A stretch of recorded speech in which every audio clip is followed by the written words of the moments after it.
Mr. Pullinger, you've had another meeting with your members here on the Isle of Man. What came out of it?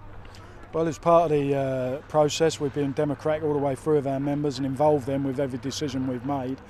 We're coming close to the point now where we will have to validate our ballot. By law, you have to validate it within 28 days and you have to give 7 days notice. So by week commencing the 4th of April, we'll be in a position, if nothing's changed, we'll have to give notice of some action to validate that ballot. Well, Mr. Crowe says he thanks you for the letter, for instance. So there's a line of communication open? Yeah, well, there is. I mean, upon reading the letter, the devil's in the detail, of course. Waited over a week for a response. Our letter was proposing not necessarily a negotiation, but a sit-down, if you like, with the decision makers, someone from government, someone from the board and someone from the CWU, myself, to see what the scope were for parameters for a solution. Now, I didn't envisage that being a detailed negotiation, but I thought it would have been a beneficial meeting. Alan Crowe's response is basically to offer another meeting, but with the executive team again, so not the real decision makers. And that's concerning, because unless there's a new board mandate, then obviously we'll walk into a room with nothing's actually changed.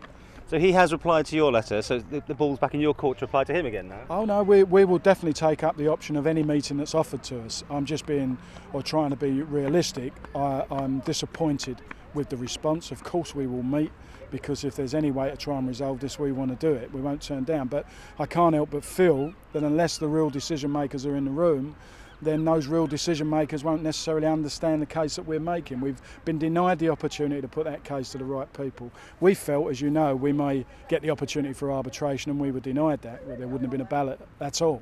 But that's really what this argument's about. It's getting in the right room with the right people, resolving the issue.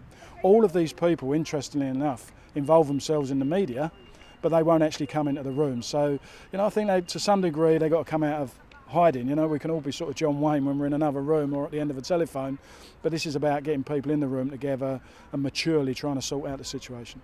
Well, Mr. Crowe's made it known that whatever happens, whatever your members do, life goes on and there will be a postal service. Your view on that? Well, they'll take contingencies, and I would expect them to do that. What's worrying is the sort of noise, the mood music, if you like, around it. Seems to be there's more effort being made on contingencies than there is about resolving the dispute. So if we could spend as much time trying to resolve it, then perhaps there won't be the necessity for that. Because you only represent just over 50% of the workers, don't you? Well, we represent the postal workers. The other people that are being referred to work for what's called IMS, which is a sort of a separate corporate initiative within the post office. The sad thing is most of those people, although it's extremely successful, most of those people are on 0-hour contracts or temporary contracts, and in our opinion not being treated very, very well by their employer. But the people that were the traditional post office people, they are all in the union. But the sounding is there that they're not going to compromise, they're not going to give in. If there's a strike and life goes on, doesn't that really weaken your position? No, I don't think so. I don't think there's anything weak in protesting when you think something is wrong. We live in a democracy. I mean, around the world, as you know now, there's people dying to have democracy introduced into their country. This is a democratic country. It's the oldest government in the world, as I understand it. Everything we've done thus far is in line with the democracy and the laws of the Isle of Man. So we're not doing anything wrong. We happen to disagree with what's being said. We're happy to go into a room and justify why we believe it's wrong, the way the postal workers are being treated and they're not being rewarded. Let's not forget that since we've made this stand, there's all sorts of information that's come out that have actually exposed our sort of ignorance on some things, i.e. 18 people have enjoyed a pay rise, who all happen to be managerial grades, i.e. we're funding the Manx Telecom Festival, Bay Festival, making contributions to it. 50% of the profits have gone back to government. £2.5 million out of the Post Office reserve. So it seems like everyone's getting something out of the efforts and the profits that have been made by the workers, except the workers themselves. At the end of the day, you can pull your members out. I mean, that's the ultimate. Will you be able to bring the business to its knees and therefore bring them back to the negotiating table if needed? Paul, nobody wants to bring anybody to their knees. This is about dignity. This is about everybody having dignity, everybody having a mature, sensible conversation. And with the greatest respect, I know it makes great media, but bringing people to their knees or smashing something or ruining something like the industry, the goodwill of the customers, is not something we want to do. We're being denied the opportunity to have a genuine negotiation. I think, you know, we've been going since April 2010. We've hardly rushed into any industrial action. Look at the ballot result. 85% of the people participated. Some governments are elected on a 40% turnout. 85% of the people took part in that ballot. 84% voted to support the trade union. That should suggest to anybody that there is something wrong, seriously wrong, and there needs to be a serious conversation with serious people to resolve it. Would I gather from that then, your members don't have the will for a fight? Well, they absolutely do.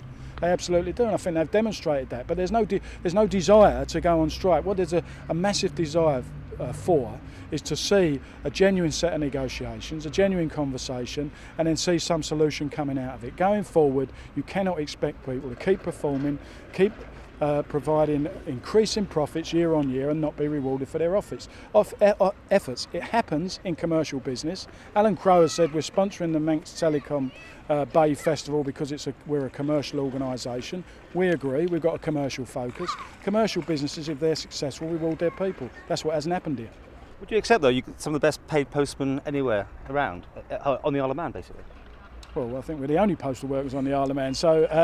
Anywhere in the British Isles, they're the best paid? You can't, because it's not like for like. There's different arrangements, there's different pay structures, housing prices are different, tax arrangements are different. I don't think you can do like for like.